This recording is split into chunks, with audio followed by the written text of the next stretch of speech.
PT1 exam is also over, and for PT1 we took first periodic test on the basis of motion in a plane.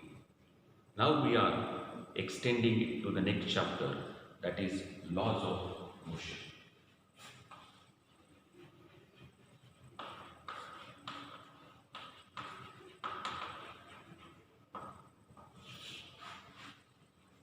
See, what we have seen in the preceding chapter, we studied the concept of the motion of a particle in a plane or in a space quantitatively.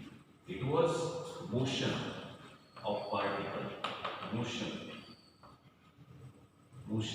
of a particle in space. That is quantitatively we have studied. It is the quantitative study, we have seen that one. Now, there are two types of motions. One is the uniform motion. Uniform motion. This uniform motion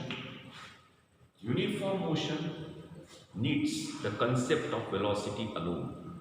Here, then non-uniform motion.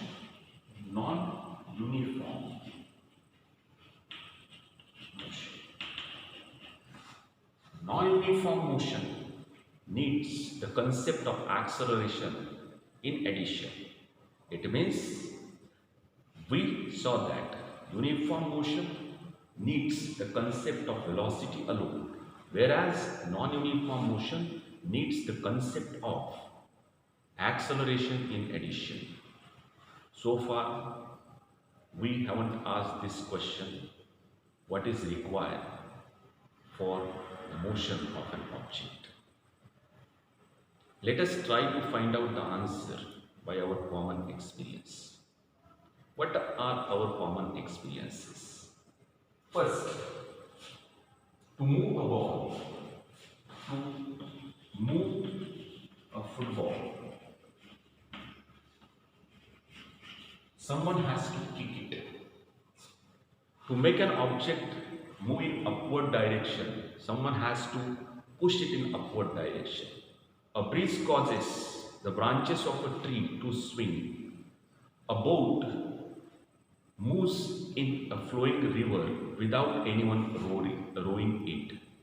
These are a few examples which indicates that some external agency is required. Some force is required to make an object to move from its rest. Similarly, the force is also required to stop or retard moving object. So two things are there. One is that for what the force is required. Force is needed for making an object move.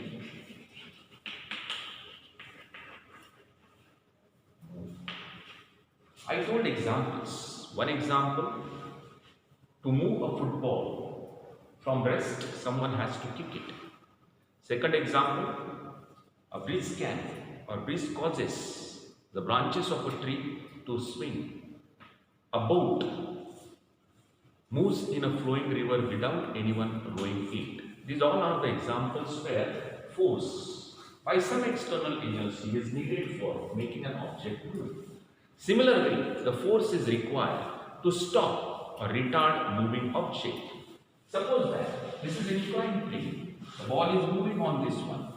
We can stop this moving ball by our hand.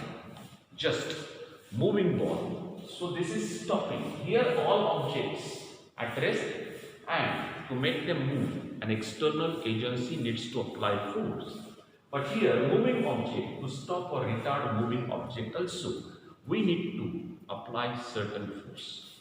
So, there are two things. The force is required to make object move, which is at rest, and another way, the force needs to be applied by an external agency to retard or stop moving object.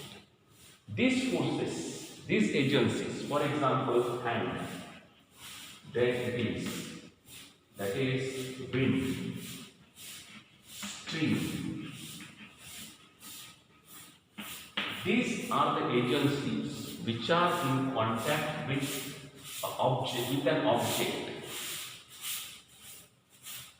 So to apply force, they have to be in physical contact with the body. Such type of forces are called as contact force.